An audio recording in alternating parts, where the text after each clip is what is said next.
Como o irmão Valdinário certa vez nos lembrou, temos que entender a diferença entre formação e informação para ser, então, transformados. Precisamos de informação, mas nem todo mundo que está informado é formado e nem todo mundo que é formado é transformado. Nosso objetivo final no discipulado deve ser a transformação da pessoa. O foco da lição desta semana é saber que o discipulado é obediência ao chamado de Jesus para permanecer nele, para fazer o que ele ordena e para ser, por amor de Jesus, o que ele quer que nós sejamos, sal, luz do mundo. Vamos a passar à segunda parte de nosso esboço. O chamado para o discipulado é o título da lição número 4. Esse tema do discipulado é um tema fundamental para a nossa caminhada diária. E para comentar essa lição, está mais uma vez conosco o pastor Adenilton Tavares. Ele é professor de teologia em IAN, a universidade que nós temos na Bahia. Vamos a dar as boas-vindas a ele. Estou muito feliz por estar aqui outra vez. E vamos pedir a Deus que nos guie, nos oriente nos comentários desta lição. Amém. Vamos orar. Senhor nosso Deus, estamos felizes porque mais uma vez estamos juntos para estudar a Tua Palavra. E mais uma vez nós queremos te pedir que o Senhor nos abençoe, que o Teu Santo Espírito ilumine todas as coisas, que abra o nosso entendimento para compreendermos a Tua vontade para a nossa vida. Oramos em nome de Jesus. Amém. Vamos falar sobre o discipulado. Um tema que está vivo aí no livro de Lucas. Lucas menciona princípios fundamentais, básicos para ser discípulos. Quem quer ser meu discípulo, ele fala que deveria negar-se a si mesmo, tomar a cruz, levá-la diariamente e seguir a Jesus. O que significa cada um desses requisitos, poderíamos dizer? São todos muito importantes, né? A primeira coisa, pastor, que nós deveríamos comentar, ou deixar bastante claro, é que o processo de discipulado é um processo de ensino e de aprendizagem. Na verdade, a palavra discípulo significa aquele que está aprendendo, significa aluno. E quando nós pensamos nesse processo, nós temos que pensar na pessoa que é o nosso principal modelo, que é Jesus Cristo. Só antes de continuar, esse assunto da aprendizagem, muitos confundem, né? Porque a aprendizagem para muitas pessoas é saber alguma coisa. Ou, por exemplo, quando uma pessoa aprendeu a nadar, ninguém diz que foi uma aula e o professor ensinou teoria e depois ele sabe nadar. Sabe nadar se é que ele realmente vive na água ou por um tempo, na piscina grande, etc. Interiorizar comportamentos, hábitos. Né? Sim, sim. Bom, e em relação aos princípios, o texto de Lucas, no capítulo 9, verso 23, nos traz pelo menos 4 princípios básicos sobre como se desenvolve esse processo de discipulado, né? E o primeiro deles, segundo o texto, é negar-se a si mesmo. E aqui nós precisamos fazer um comentário a respeito disso, porque algumas pessoas levam isso às últimas consequências. Ou seja, elas imaginam que o indivíduo, né, que o cristão perde completamente as suas vontades nesse processo. Mas não é exatamente isso que o texto está dizendo. Se Jesus é o nosso modelo e nós devemos segui-lo, então negar-se a si mesmo aqui nesse contexto significa permitir que Jesus tenha prioridade na nossa vida. Nós vamos seguir a Cristo. Ele é o meu modelo de comportamento, ele é o meu modelo, né, de aprendizagem, enfim. Quando o texto está dizendo que nós devemos nos negar a nós mesmos, está apenas chamando a atenção para o fato de que Cristo deve ser a prioridade na nossa vida, mas isso não significa que nós perdemos completamente as nossas vontades, não é? E é por isso que talvez na Bíblia fala que Deus se goza em responder às orações de pessoas que oram para pedir alguma coisa, alguma vontade própria. Não? Deus não nega a vontade humana. Só que quando é confrontada a vontade humana com a vontade de Deus, aí está a prioridade. Exatamente. Né? Especialmente em frente de assuntos que vão ir contra os grandes princípios de salvação. Quando a vontade de Deus ela está compatível com a vontade humana ou vice-versa, então nós podemos seguir as duas coisas. Agora, quando a vontade humana se contrapõe à vontade divina, aí exatamente entra o aspecto da prioridade. E aí uma luta no coração humano Claro, também. As claro. vontades humanas se tornaram realmente baixas. Claro, Né? claro. E por isso que Deus intervém na história Exato. para amar-nos, Uhum. para prodigar-nos amor. Exato. E isso produz porque temos uma natureza divina também, Sim, de alguma sim. maneira, né? Uhum. Espiritual, que chama a Uhum. Bíblia, e que é despertada por amor de Deus. E então aí Deus começa a trabalhar no coração do Exato, ser ou humano. seja, em última instância, o discípulo é aquele indivíduo que deixou de viver segundo exclusivamente os ditames da sua consciência e ele passa a pautar a sua vida a partir dos princípios da palavra de Deus. Perfeito. Isso aqui é um ponto importante. O segundo princípio, tomar a cruz, ele tem uma relação com o primeiro, que é negar a si mesmo.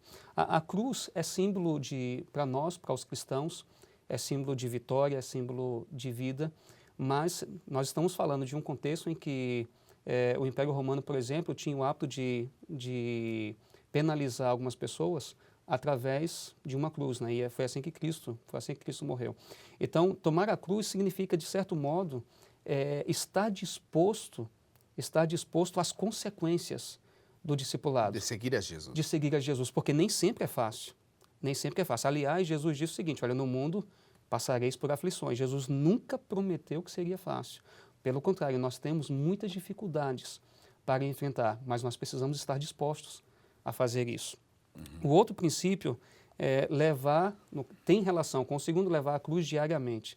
Ou seja, a minha decisão de ser um discípulo não é uma decisão que eu tomo uma vez por semana. Não é uma coisa que eu tomo uma vez por mês. É uma luta diária. É uma luta diária.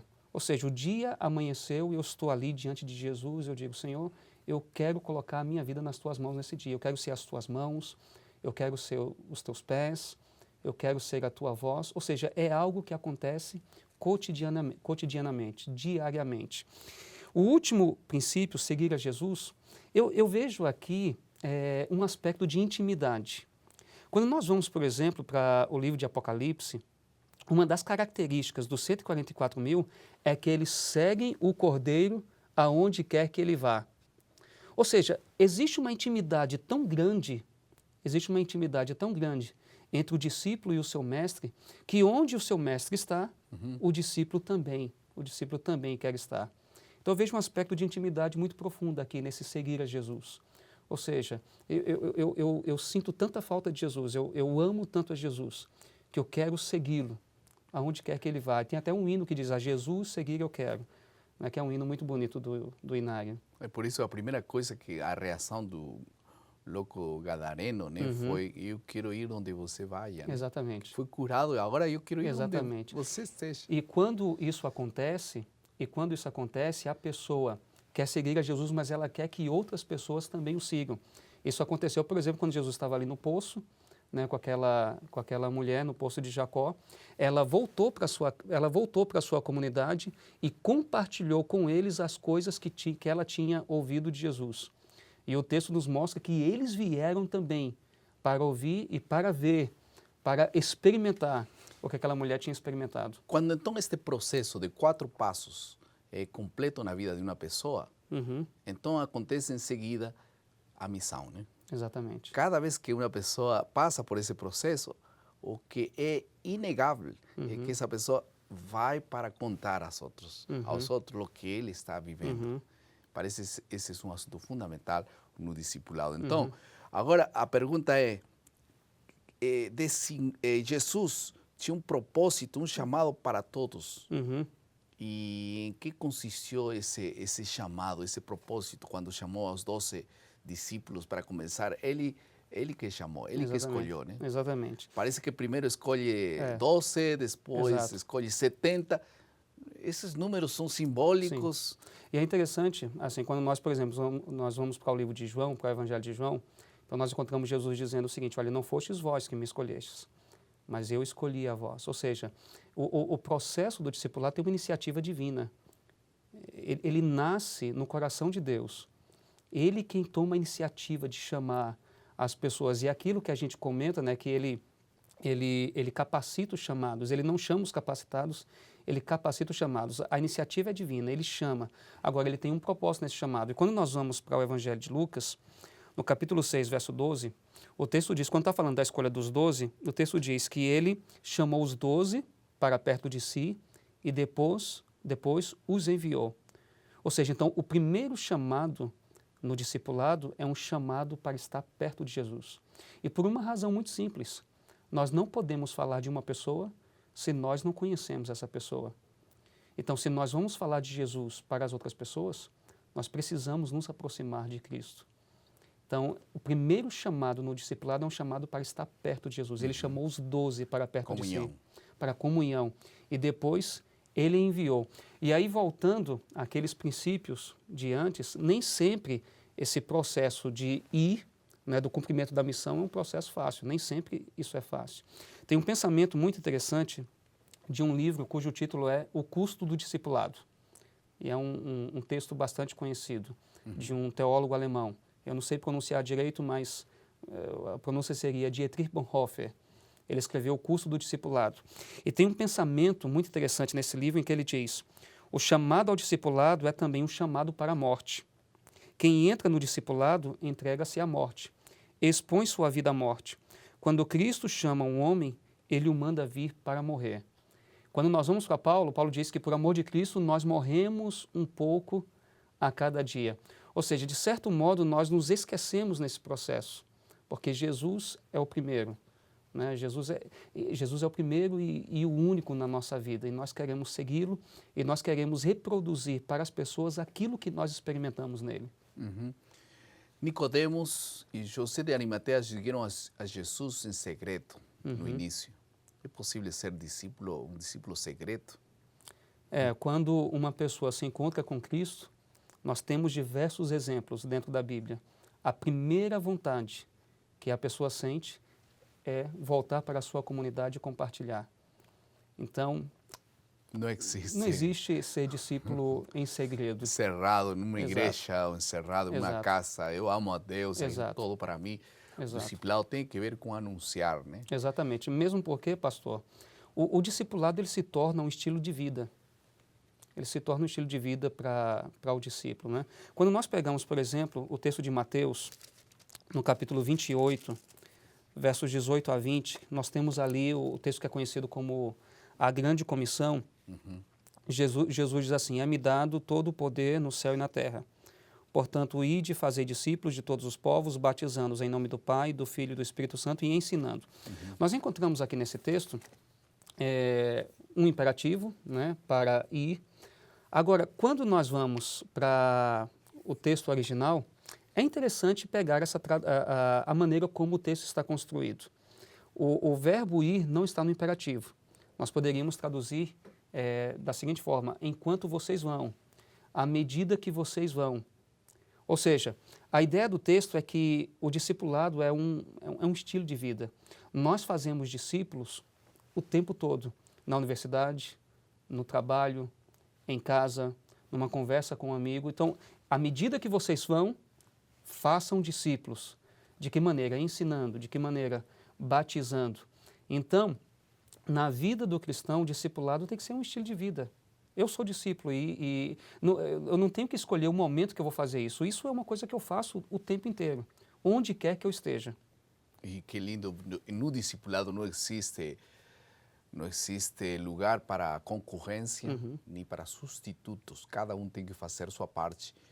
E não é para concorrer com ninguém. O diabo é o nosso principal concorrente. Vamos agora escutar o comentário do autor, a palavra do autor, na seguinte parte. Você mencionou Dietrich Bonhoeffer, um bom cristão, um grande pastor, uma pessoa que poderia viver uma vida confortável na Inglaterra ou nos Estados Unidos.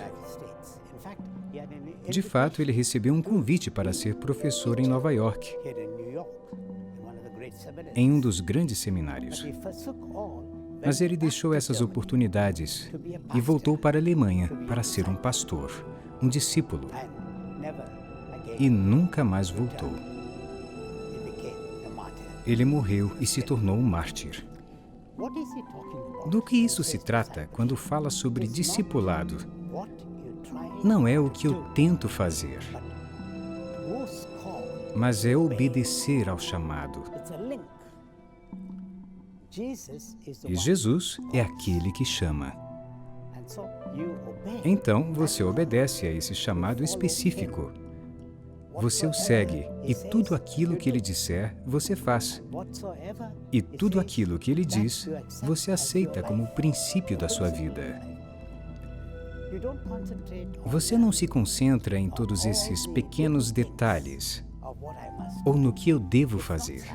Não é salvação pelas obras.